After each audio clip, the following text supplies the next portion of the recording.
The night my mother changed the locks, I was still in my scrubs. I had just finished a 10-hour shift at the hospital, the kind of shift where you don't sit down once, where you eat half a granola bar standing over a sink and call it lunch. My feet were swollen inside my shoes. There was a coffee stain on my sleeve that I didn't remember getting. I drove home on autopilot, the way you do when your body is so tired it just goes through the motions without asking your brain for permission. I turned onto our street and saw the porch light was off. That was the first thing. My mother always left the porch light on when I worked nights. Always. For 6 years. Without a single exception. That yellow light was on when I came home. It was off. The second thing I saw was my laundry basket sitting at the bottom of the front steps, then a cardboard box beside it, then another box. Then a garbage bag, black and lumpy, leaning against the railing like it was tired too. I sat in my car for a moment with the engine still running. Then I got out. Everything I owned was on that porch. Not scattered arranged. Neat, almost. Like someone had taken their time. My winter coats were folded over the railing. My books were stacked in a box with the flaps tucked in. My toiletries were in a grocery bag, knotted at the top. My nursing certificates, still in their frames, were leaned carefully against the door that was locked. I knocked. I don't know why. I knocked like a stranger would knock, politely, 3 times. I heard the television from inside. I heard my brother laugh at something.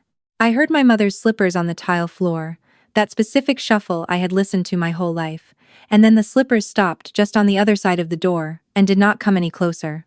"Mom," I said. "Nothing. Mom, I just got off work. Can you open the door?" My brother's voice came through the wood. Not my mother's. His. She said what she said. "Clara, you knew this was coming." I didn't know this was coming. I want to be clear about that, because you might be thinking I must have seen some sign, some warning, some argument that had been building for weeks. There was an argument. There had been one 4 days earlier about money, which I will get to. But nothing, not one single thing had prepared me for standing on my own porch in my hospital scrubs at 11:30 at night, knocking on a door that used to be mine. I was 27 years old. I had lived in that house since I was 3. I had been paying rent since I was 22. Not because anyone asked me to, but because I believed in contributing. I paid $700 a month. I covered the internet bill, the streaming subscriptions, and the car insurance on the old Civic my brother drove, even though it was still technically in my name. I did the grocery runs. I handled the calls when the water heater broke, when the landlord needed something signed, when my mother's pharmacy mixed up her prescriptions and she couldn't understand what the pharmacist was explaining over the phone. I was the one who understood things. That was my role. I had been playing it for so long, I didn't even know it was a role. The argument 4 days earlier was about my brother, which most of our arguments were. His name is Derek, he's 24, and he had just lost his 3rd job in 18 months. This time it was a warehouse position he'd held for 6 weeks. He came home on a Tuesday afternoon, dropped his jacket on the kitchen chair, and told my mother the manager had it out for him. My mother looked at me across the kitchen table and said, "Clara, you need to help him." I asked what she meant by help. She meant money. She always meant money, though she never said the word directly. She meant I should give Derek something to cover his phone bill and his share of the groceries until he found something new. I said I couldn't do that right now. I said I had just put $1,200 on a credit card to replace the hot water heater because the landlord took 3 weeks to respond, and it was November and we had no hot water. I said I was already stretched. I said Derek was 24, and maybe it was time he figured some things out on his own. My mother looked at me like I had said something in a foreign language. Derek said, "Wow, nice to know how you really feel." I went to my room. The conversation was over, I thought. People say things in arguments that they don't mean, and people say things they do mean, but that blow over by morning. I have seen both. I thought this was one of those. I was wrong. I stood on the porch for another few minutes. I tried the door one more time. Then I stopped trying, because there is a specific moment when you realize that the door is not going to open, and humiliating yourself further is a choice, and I chose not to make it. I loaded everything into my car. It took 4 trips. On the last trip, I picked up the framed certificates and held them under my arm and looked at the dark window of the living room where I could see the television flickering behind the curtain. I didn't say anything. There was nothing to say that the silence wasn't already saying better. I drove. I want to tell you what I was feeling in that car, but the honest answer is that I wasn't feeling much of anything yet. That comes later. In the moment, I was just doing the next logical thing, which was figuring out where to sleep. I called my coworker Maya. She picked up on the second ring even though it was almost midnight, which tells you everything you need to know about who Maya is. I told her what happened in about 4 sentences. She said, "Get over here right now," and I did. I slept on her couch that night with my winter coat over me because her apartment ran cold and I didn't know where I had packed my extra blanket. I stared at the ceiling for a long time. I listened to the refrigerator hum. That was day 1. Days 2 and 3 I spent in a kind of fog that I think anyone who has been suddenly displaced will recognize. Not grief exactly, more like disorientation. Like your internal compass is still pointing toward a place that no longer has a door open for you, and it keeps pointing there out of habit, and you keep having to manually correct it. I went to work. I did my job. I started every shift by standing at the sink and scrubbing my hands for 20 seconds, the way they train you to do. And there is something almost meditative about that, about the ritual of it, the way it marks the beginning of a time when you are not thinking about your own life, but about someone else's. On day 3, during my lunch break, I called the property management company that handled apartments near the hospital. I had looked them up the night before on my phone. I had a list of 6 numbers.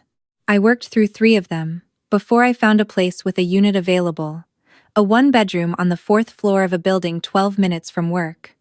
The rent was $950 a month. It was available immediately because the previous tenant had left unexpectedly. I said I would take it. I signed the lease that evening after my shift, sitting in the property manager's office in my scrubs with my work badge still clipped to my pocket. She slid the papers across the desk to me, and I signed my name, and it felt, strangely, like the most adult thing I had ever done. More adult than getting my nursing license. More adult than any of the 6 years of paying rent in that house on Delwood Street. Because this was mine. Maya helped me move on day 4. We made 2 car trips, and a stop at a secondhand furniture store where I bought a mattress, a small kitchen table, and a lamp. The apartment was empty except for those things. I ate ramen for dinner sitting on the floor with my back against the wall, because the table didn't have chairs yet. The boxes were around me, the lamp was on. It was quiet in a way that felt unfamiliar, and then, slowly, felt like something else. Something I didn't have a word for immediately. I found it later. The word was relief. Now, here is something I want you to understand before I keep going, because I have read the comments on stories like mine and I know what some people are thinking. They're thinking, she must have done something. Nobody just gets locked out for no reason. Something must have been building. You're right that something was building, but I was not the one building it. Here's what was building. For 6 years, I had been the load-bearing wall of that house, and nobody had noticed because load-bearing walls don't complain. They just hold. I paid the bills that kept the lights on. I handled the problems that would have otherwise gone unhandled. I drove my mother to her doctor appointments and waited in the waiting room with a book while she was seen, and then drove her home and stopped at the pharmacy on the way. I helped Derek with his resume 3 separate times, each time for a different job, each time at the kitchen table with my laptop, typing while he sat beside me and told me what to write. I was not a daughter and a sister. I was a service. And the one time I said I couldn't extend that service in the specific way my mother wanted, in the exact moment she wanted it, she decided the arrangement was over. I know this now. I did not have all of this clarity on day 4, sitting on the floor of my new apartment. That clarity came in pieces. But even on day 4, even in the fog, I knew enough to understand that going back and apologizing for something that wasn't my fault would not solve anything. It would only confirm that the pattern could continue forever. So I didn't call. My mother called on day 5. I watched my phone light up with her name, and I did not answer. Not because I was being strategic, because I genuinely did not know what I would say. and I have learned that when you don't know what to say, silence is better than saying something you'll regret. She left a voicemail. I listened to it once. She said that Derek was upset and that the house felt tense and that she hoped I was okay. She did not say she was sorry. She did not mention the locks. She spoke in the tone she always used when she was performing concern without actually feeling it, that slightly elevated voice, that careful enunciation. I deleted the voicemail. On day 6, my brother showed up at my building. This is the part I need to explain carefully, because later, when my mother called demanding to know where I was, some people might wonder how Derek knew my address if she didn't. The answer is simple. When I was searching for apartments on day 2, I had been sitting in the living room of Maya's apartment, and I'd read the address out loud when I found the listing. Derek had texted Maya the night before they had each other's numbers from a birthday party 2 years ago, and Maya, not realizing he was the reason I was on her couch, mentioned that I was looking at a place on Garfield Avenue. She felt terrible about it afterward. She told me immediately. Derek rang my buzzer at 2 in the afternoon. I was home because I had a late shift that day. I answered the intercom and heard his voice, and I pressed the button that does not open the door. "Clara, come on. Mom's asking about you. Tell her I'm fine. Can you just come down for a minute?" "No." There was a pause. Then, "She's talking about your share of the bills." And there it was. Not "Are you okay?" Not "I'm sorry about what happened." Not even a real question. Just the bills, just the money.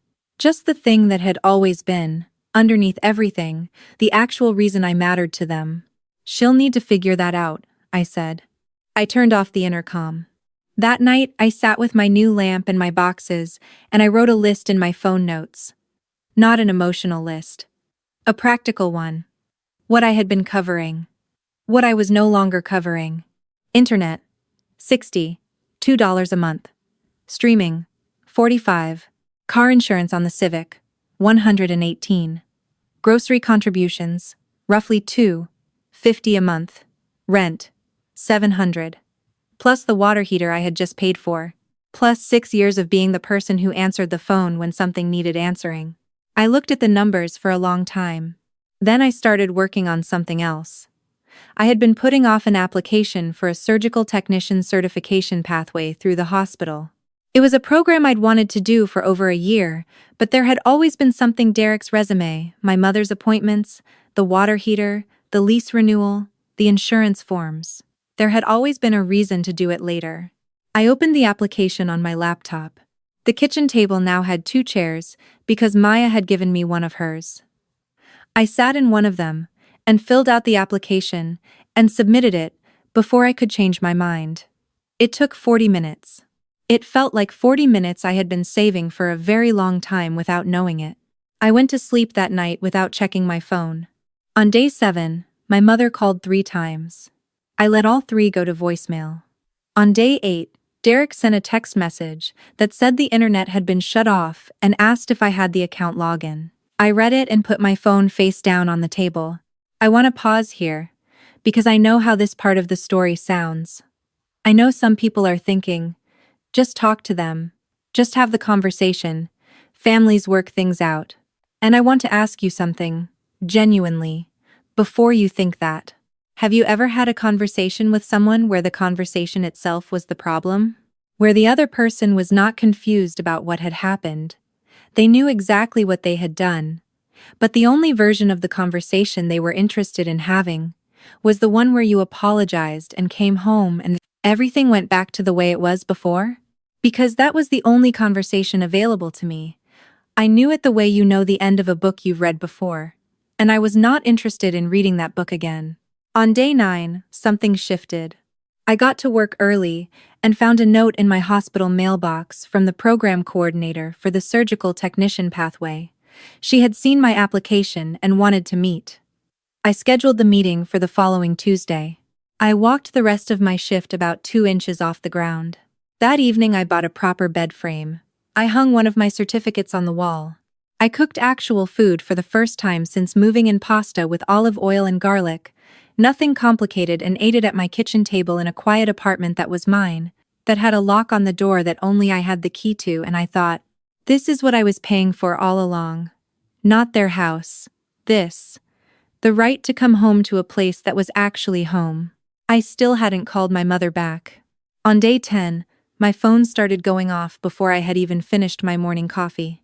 I want to tell you about the messages. Not all of them, there were 53, which I know is a specific number, and I know because I counted, but I want to tell you about the ones that mattered. The first few from my mother were variations on a theme. Where was I? Why wasn't I answering? Didn't I know how worried she was? No mention of the locks, no mention of the porch. Just the worry, performed carefully, directed at me like a flashlight, as if worry were the same thing as accountability. Then, Derek started. His were different. His had information. The internet was off. The car insurance had lapsed. He had missed the payment that normally came out of my account because he had never actually set up his own. The grocery delivery my mother ordered had been declined because the card on file was mine and I had removed it the morning after I moved out. A pipe under the kitchen sink was dripping, and he didn't know who to call, and there was a number on the wall from when I had called a plumber 2 years ago, and was that number still good? I read each one. I put my phone down. I drank my coffee. Then my aunt called. My mother's younger sister, who I had not spoken to in several months, who I did not know had been briefed on the situation, but who called from a Tennessee area code and left a voicemail that began with the words, "I just heard what happened, and I think it's time you came home and sorted this out as a family." I listened to that one twice. Both times I had the same feeling, which was a very clear, very calm sense of recognition. This was the script. This was how it always went. Something happens. I am identified as the problem. A third party is recruited to call me back into line, and then I return and the problem is considered solved and everything resets until the next time. I had played this game so many times I knew every move. I called my aunt back. I want to be honest. I almost didn't. I almost let it go to voicemail the same way I had let everything else go. But there was something in me that wanted to say one true thing to one person who was adjacent to all of this, so I called her back. She answered on the second ring. I let her start. She said that my mother was beside herself, that Derek was struggling, that the house was in a difficult place right now, and that she understood I was upset but that family was family. I said, "Aunt Ruth, I paid $700 a month in rent for 6 years. I covered the internet, the car insurance on Derek's car, the streaming services, and a $1,200 water heater last month. I took my mother to every one of her medical appointments for the past 3 years. I handled the lease renewals, and the pharmacy calls and the insurance paperwork. And 4 days after I said I couldn't give Derek money that I didn't have, I came home from a night shift, and my belongings were on the porch, and the locks had been changed." Silence. I said, "I'm not upset. I'm just not coming back." She said, after a moment, "Clara, that's..." I said, "I have to go. I hope you're well." And I hung up. I sat with my phone in my hands for a moment. My coffee had gone cold. The lamp was on. Outside my window, I could see the top of a tree that had just started going green. The very first green of it, the kind you only notice if you're sitting still. I looked at the remaining messages. There were still more I hadn't read. I opened my mother's last one, which had come in at 2 in the morning, the timestamp of a person who is either genuinely frightened or performing being frightened for an audience of 1. It said, "This needs to stop. You're being selfish and you know it. Everything is falling apart here. Call me back immediately." I read it 3 times. Not because I was considering doing what it said, but because I wanted to look at it clearly, the way you look at something you've been afraid of and finally realize is smaller than you thought. Selfish. That word. The word they use when the person who is holding everything together decides to put it down. I typed one message. Not to my mother, to Derek. I wrote, "The plumber's number is in the green notebook in the kitchen drawer next to the stove. The internet account is in your name too, call the provider directly. The insurance on the Civic needs to be transferred to your name. I'll handle my end of that this week. Practical. Final. No anger in it. Just information." Then I blocked my mother's number. I blocked Derek's. I blocked my aunt's. I did it quickly, the way you pull off a bandage, because hesitation doesn't make it hurt less. I felt my hands shake a little afterward. I want to be honest about that. It wasn't doubt. It wasn't regret. It was just the physical fact of doing something you've needed to do for a long time, and realizing that your body has been bracing against it for years, and now it can stop. The hospital program coordinator's meeting went well on Tuesday. Better than well. She asked about my background, and I told her, and at one point she looked up from my application and said, "Why haven't you done this sooner?" And I almost laughed because the answer was so long, and so specific and so finished. "I had some things to take care of first," I said. "Well," she said, "you're exactly what we're looking for." I walked out of that meeting and stood in the hospital corridor for a moment, with my back against the wall and my eyes closed, and I thought about the porch. I thought about the framed certificates leaned against the locked door. I thought about 6 years of yellow porch lights and grocery runs, and lease renewals and car insurance payments and pharmacy calls, and resume edits and kitchen table meetings, and every single version of myself that had folded and folded, and folded to fit into a space that was never going to be big enough. And I thought, good, let that version stay on that porch. This version gets to go somewhere. It has been several months now. The apartment no longer has the feeling of a temporary place. I bought curtains, actual curtains, not the plastic blinds that came with the unit. I have a small shelf of books that I've been meaning to read for years. The certification program started in March, and it is hard and it is good, and it asks me to be better in ways that matter. My mother reached out through a cousin once, about 6 weeks after I blocked her. The message was relayed to me secondhand. It said she missed me, and that she hoped I was okay. I heard it. I noted it. I moved on. I want to tell you what I learned from all of this, not as a lesson wrapped up neatly at the end, but as something I actually use. What I learned is this: the people who need you most are not always the people who love you most. Sometimes they are just the people who found you first, who figured out early that you were the kind of person who would handle things, who would show up, who would fold yourself into whatever shape the situation required. And as long as you keep folding, they will keep needing the fold. The hardest thing is not the locked door. The locked door is almost a gift, if you think about it. The hardest thing is the years before the door, when it was open, and you walked through it every night and called it home, and part of you knew, part of you always knew, that the light they left on for you wasn't warmth. It was just so they could see to find you when they needed something. I go home now, every night, to a place where I am the only one with a key.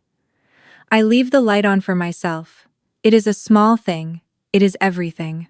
Have you ever left somewhere that everyone told you was home and discovered that you'd been homeless inside it for years? I'd really like to know that I'm not the only one.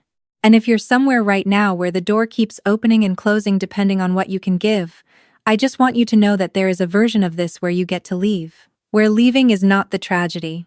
Where leaving is, in fact, the moment the real story starts. Thank you for being here with me.